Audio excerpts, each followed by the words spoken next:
To me, one thing that every home theater enthusiast likes is demo content. And it's one thing that just about anybody who's involved in the hobby of home theater can agree on, is watching demo content and having a home theater to show demo content to friends and family and just for your own personal enjoyment. While there may be some discourse and division and arguing back and forth about other aspects of home theater, the idea of wanting to watch demo content, I think, is pretty universal across the board for home theater enthusiasts.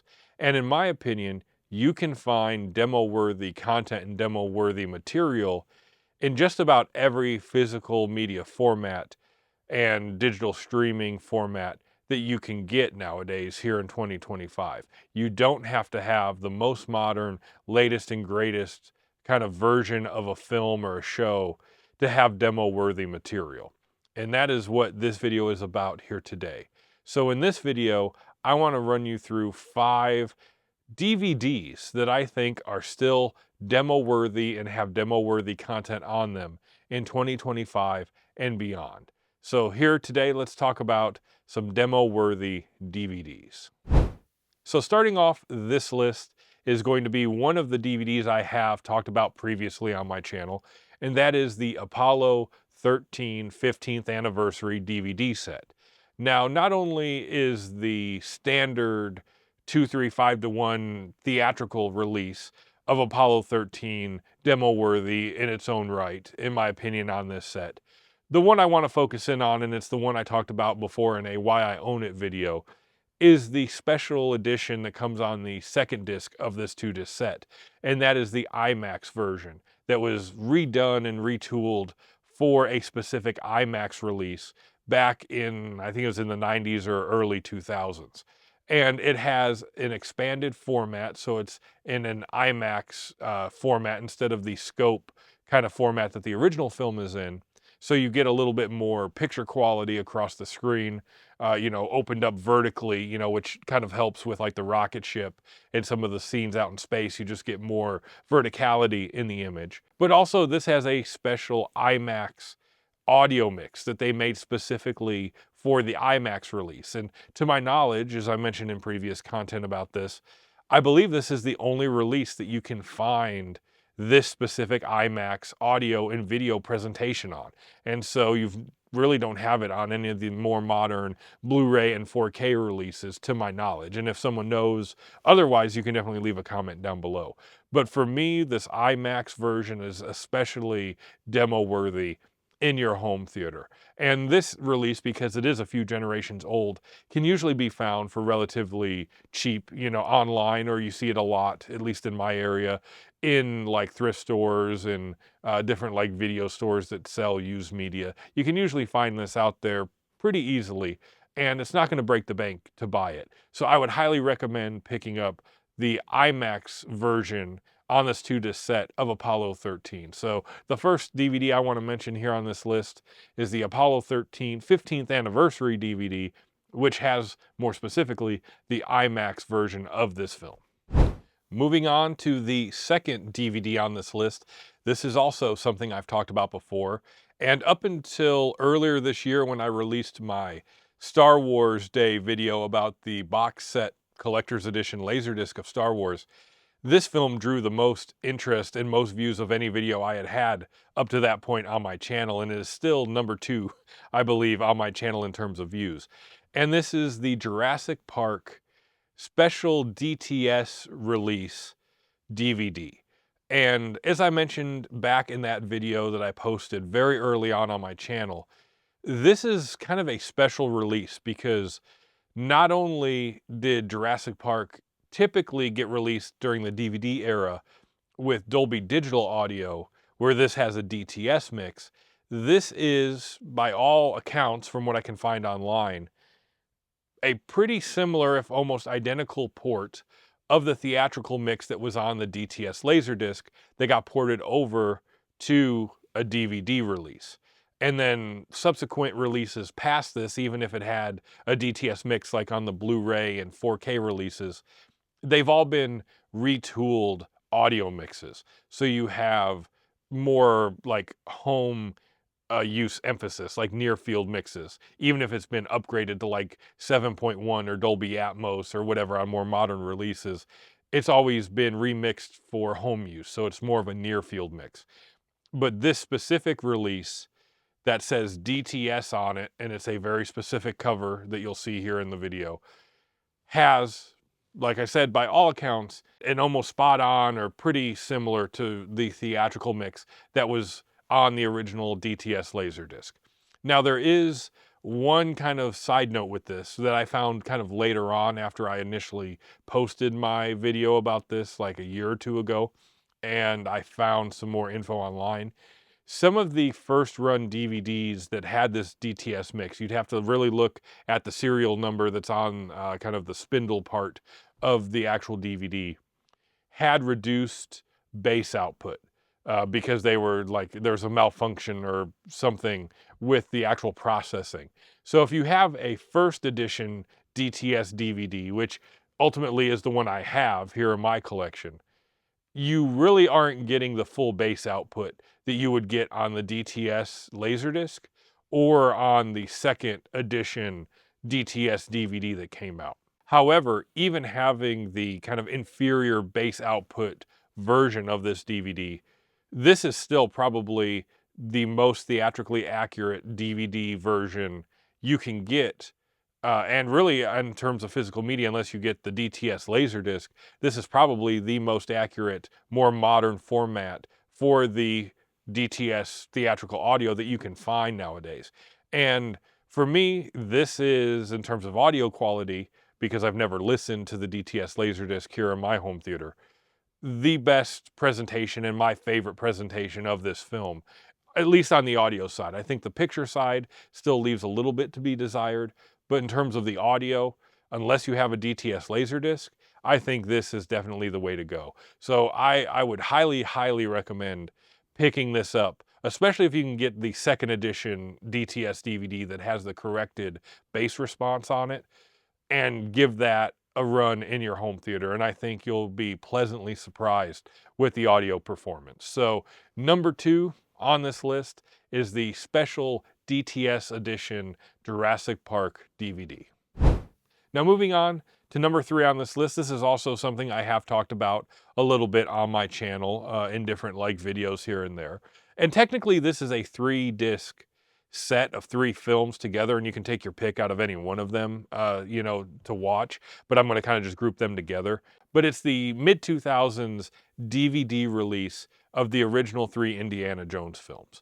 And this is another set that has really good Dolby Digital audio, you know, nothing special, it's Dolby Digital, but it's very similar to the theatrical mixes from information I could find online. It's not 100% accurate to theatrical because the original films weren't in Dolby Digital, they were in like Dolby SR, I believe.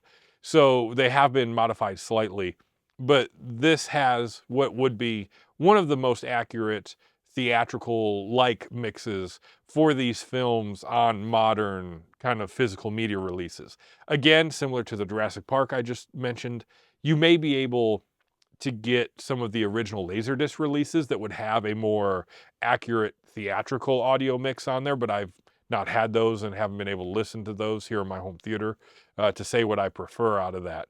But for these DVDs, the audio mix is really good, just being Dolby Digital. But the big thing for me, and what I had mentioned previously in other content about this, these DVD releases look much more filmic in the actual video quality, just with kind of the little bits of grain, the actual detailing and color shading and everything that's in the actual picture. These releases just look to me more theatrical and more cinematic. Where more modern releases of Blu-rays, because I had the Blu-rays for a while and I ended up getting rid of them to keep this DVD set. The Blu-rays had been modified and the color grading was different and DNR and sharpening and stuff had been added in there, where these DVD releases, despite being a little bit lower resolution, just seem more theatrical, more cinematic. And so for me, any one of the 3 Indiana Jones films in this set would definitely be worth picking up and giving a kind of test run in your home theater. And again, because this is another set of films that have had several more modern releases, you can typically find the standard DVD release set from the mid-2000s online and in thrift stores and in kind of resale shops for a relative bargain. I mean, I believe the one I picked up, I didn't spend more than like $4 or $5 on off of eBay or wherever I got it. So, you know, I would definitely look to pick this up as well. Now, one other thing I will make mention about this set, if you're wanting to pick it up, there are two different versions, and it kind of goes by the color of the box, like, or of the sleeves, depending how you find it. If you find the darker, kind of like burgundy red color, that is the widescreen edition.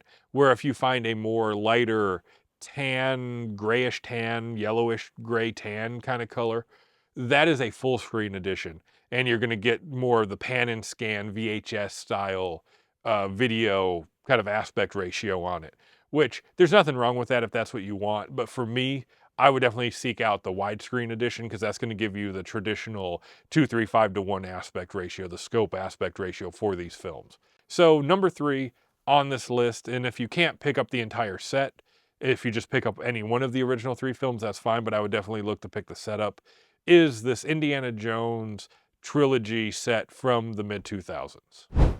Now, moving on to number 4 on this list is not a film that I have talked about before, but it is on a format, a version of a DVD that I have talked about before. And this is going to be the Superbit edition of The Fifth Element. Now, like I said, I have talked about this before, so I will have the video linked either in the corner or at the end of this video if you're interested to check that out.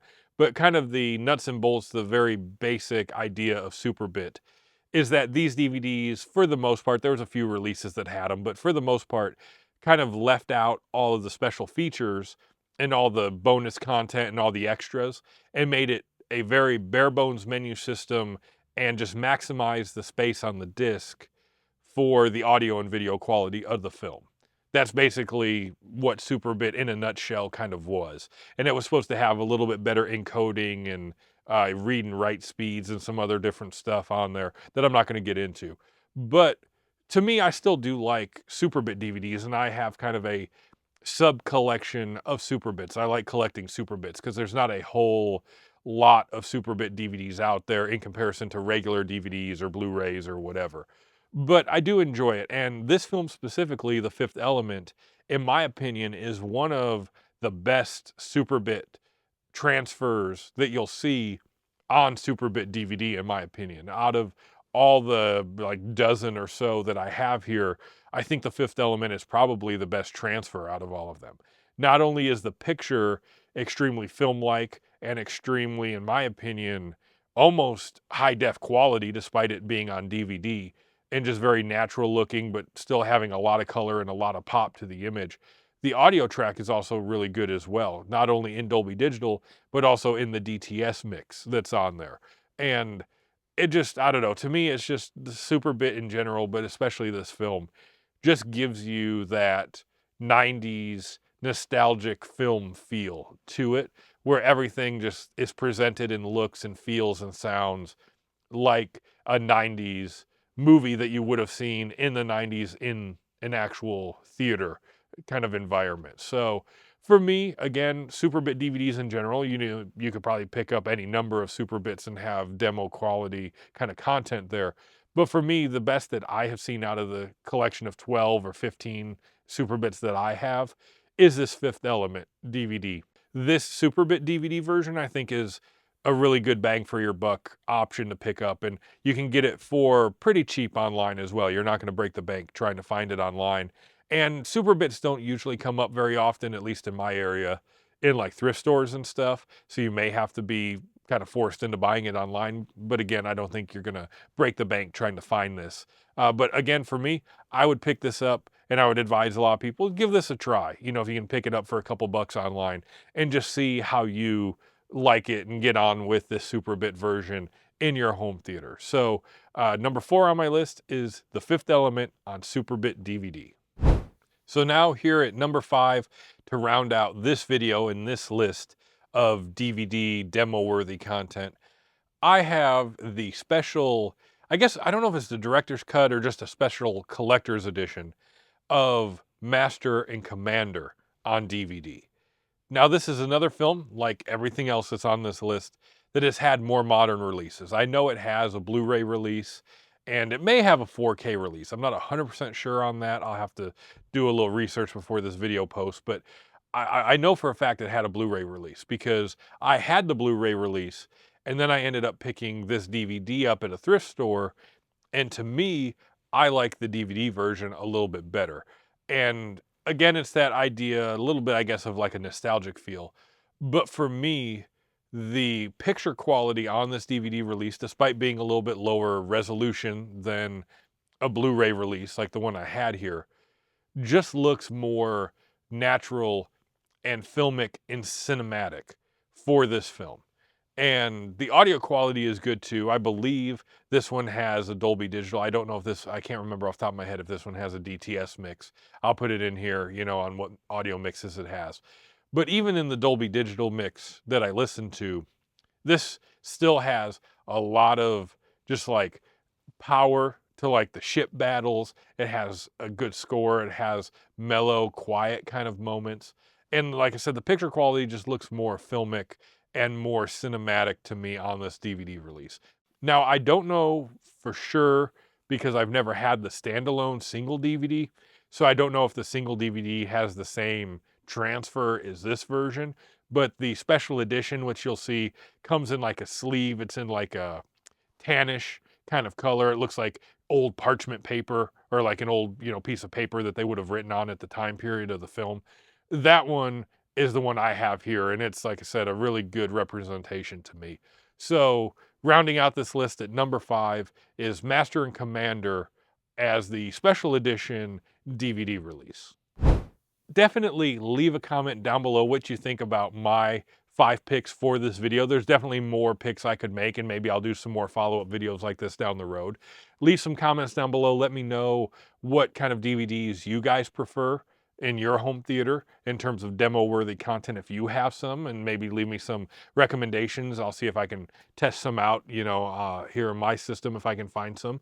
Also, let me know if you are somebody who would much rather watch a Blu-ray or a 4K over DVD or Laserdisc or some older formats, and, you know, let me know if you're somebody who just can't go back to that type of quality once you've had a more modern format. There's nothing wrong with that. I don't hold it against anybody, but I think a lot of these older formats can still have some quality in them.